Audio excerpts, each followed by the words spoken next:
outside of the Holy of Holies was covered in animal skins, something that was created on the sixth day. The word and the mercy and the justice of Yehovah Elohim was made flesh as the Son sent in his name as Yehoshua. So he is the right hand. At noonday, Sachar, meaning midday, but this is a simile for happiness and blessing, from the root yitzar, meaning pure pressed out oil, and to anoint. So not only will we be justified by our believing and receiving his word and salvation in his name, we will also receive the joy and the blessing of the anointing of his Spirit. This is what this kind of gummed up verse is telling us. But how do we get there? Well, we go back to the first 5 verses that we've just read and understand that our emotions have to be kept in check. We have to believe, we have to receive, we have to trust, and we have to delight in our Elohim. Verse 7 is Dalet. Resign yourself unto Yehovah and wait patiently for him. Fret not yourself because of him who prospers in his way, because of the man who brings wicked devices to pass. Dom, resign. This word actually means to be still and to be silent. So we understand that we must be quiet and still and wait patiently on Yehovah Elohim. This is a part of developing the 7 traits that we mentioned earlier. It is easy to wallow in self-pity because you see someone else prospering while you do not. The word for patiently in this verse is hul, which also means to be anguished and to be pained. So if we trust in our Elohim, as we saw above, then will he not prosper us abundantly in his time when we are ready to be prospered. Our flesh and carnal desire gets in the way, which breeds impatience, envy, and anger. And these are all characteristics of the spiritual poverty that the Dalet represents. The next verse, verse number 8, represents the letter He. It says, cease from anger and forsake wrath. Fret not yourself, it tends only to evil doing. Heref means cease. This word also means to be still, to let alone, and to relax. Anger is off. This word also means poison or venom. So we have to understand that poison, anger, is poison. It physically makes us ill, and this is why we have to forsake it. We can't hold on to anger. Depression is a type of anger. Anxiety is a type of anger. These things are dangerous things to us. However, at the same time, we have to understand that we cannot survive without them. It takes minute quantities of anger, minute quantities of depression, even anxiety, for us to be able to succeed in doing things. Because if we didn't have these negative traits, then we would simply, I guess in a sense, we would simply be like little sheep that had to be led. We would have no initiative to do anything. But just like Yehovah told Adam not to eat from the tree of the knowledge of good and evil, he went and ate and gorged himself from it. Whereas, had he waited, Elohim would have spoon-fed him itty-bitty little bits over a period of, well, there's that word again, eons. An eon is, I think it's like 1 billion times 10 to the 59th power, I think is what I read on the internet. So it's a long time. Goodness. But moderation is what it's all about. And when we go to extremes, we let anger and these things take over.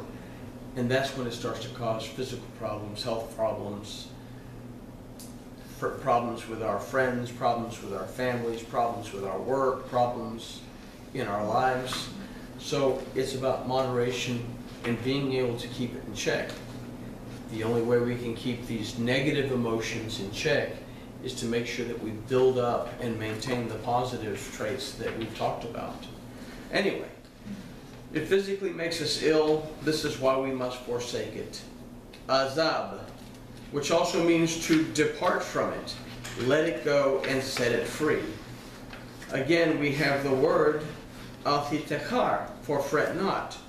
Don't let the anger burn inside of you, which is yourself, thyself. In the phrase, it tends only to evil doing. This phrase from Hebrew expounds on the harm done by anger. It is displeasing, injurious, evil, and it is an emotion that will eventually break and shatter us if we allow it to. However, John tells us, 1 John 4:4, that greater is he that is in me than he that is in the world. We get a better understanding of who this is in Philippians 4:13, that says, I can do all things through Mashiach, who strengthens me. So if we understand that the word and the anointing of Yehovah Elohim is within us, Mashiach means what? The anointing of Yehovah. We believe and receive in Yehoshua, his word and his salvation. So those things dwell within us. So if we understand that the word and the anointing of Yehovah Elohim, the most powerful entity in existence and beyond, is within us, then we understand that it is through the Hay, the spirit of Yehovah Elohim, that we can overcome all negative emotions that lead us away from our relationship with him. Next week, or actually Friday, we'll finish part 2 of this. But any questions on what we did tonight? I do. Huh? I have. Okay, I'm all ears. Okay. Basically, the scriptures are dealing with our emotions, the anger, all that can just. But what about the people who are around us? Their bitterness, their anger, their, do you depart from that? Do you, especially if it's friends, family?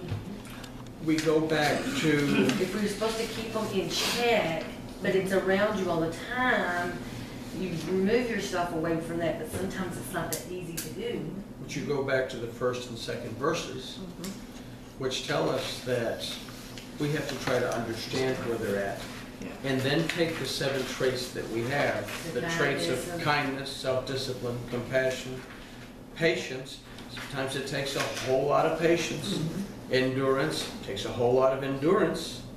Humility, sometimes we have to humble ourselves to be able to put up with these people. But is it wrong to walk away from it completely? No, it's gonna. I think if it's poison and it's poisoning you, and if it's taking you. But if it's family or friends, and sinking you. I mean, if you don't have the strength to stand within it, it'll make you back away. And that is where prayer starts to come in, and well, not necessarily prayer for the other person, but for myself. Yeah. But you pray, and you ask Elohim to help you to take these 7 traits. And remember, we have 49 days in the count of the Omar that these traits can mix and match right. In order to have kindness and patience. We can have discipline. We can have kindness and discipline. Still be firm, but show love doing it. Love doing which is hard. But this is it's a process of learning how to go about doing it so that we can overcome that. But again, like it said, we don't have the luxury of the time to get angry at someone because they need help to overcome quickly. Because if they stay in that position too long, even though they might have a relationship with God, or a relationship with whatever it is they happen to believe Right. in. Even that can start to slip away because of the anger. So we have to have patience and be able to endure, but at the same time, we have to be the ones that figure out how to put a foundation there so that they don't sink into the ground. Because being debate the house Mhm. with us, right? Right. We don't want to allow anything to come into the house, you know, but sometimes, you know. Yeah. Well, you remember also, it's what Yeshua said, that you can clean out the house, You know, the- but if you don't keep it clean and you don't keep an eye on it, then it gets 7 times dirtier. And basically he was saying that you can cast out one demon, but if you don't stay prayed up and stay in the Word, then you get 7 demons that come back into your house that were worse than the ones before. It's the same thing. We have to stay I mean, I know you. in the we were Word so that we talking- can- Well, I mean, we we were can talking about overcome. our emotions. I was wondering, does this pertain to?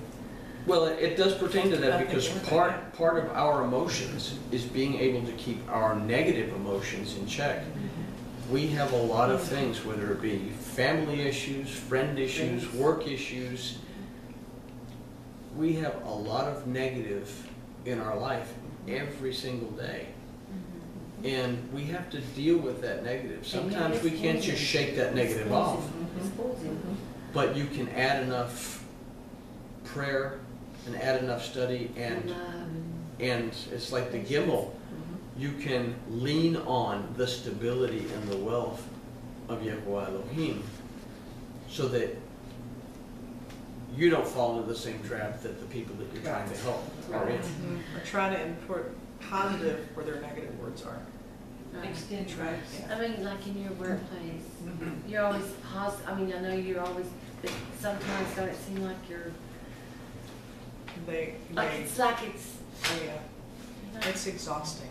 that's what I'm saying. Actually, it It's is exhausting, it's exhausting. poisoning. But you can't allow yourself to absorb You can't allow your it. house You to can be. hear it, and then I have to retort back and try to find something positive at that moment to At that encourage moment, them, to get them off that track again.